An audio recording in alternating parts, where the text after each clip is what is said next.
मंझंदि जो भगवान आ, जय जय झूलेलाल। ओ सब जा बेड़ा कंदो पार। असा हनुमानगढ़ छाला हाई से आया है तो असा घूमने तो पता ही नहीं आया सी तेरे साथ जल्दी से जल्दी करने को छाला संजय मंदिर में 12 तारीख जो संत कवरराम साहिब जी जयंती है अंजला इतनी जल्दी तो बंदा काड़ो कुछ सुन रहता है संख्या मम्मा कहेंगे संत कवरराम साहिब जी जयंती है सिंधी समाज के इकट्ठा थे।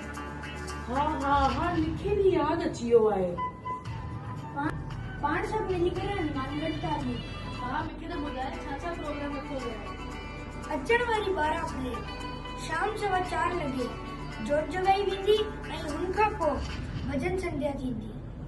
और शाम 5:15 लगे श्री कंवरराम ज्ञान इस प्रतियोगिता जो आयोजन कियो वियो आहे उनका प्रतियोगिताओं के विजेताओं के पुरस्कार दियो वेंदो।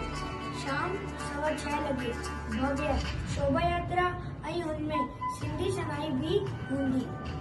शोभा यात्रा हर गली हर मोहल्ले में पहुंचेगी।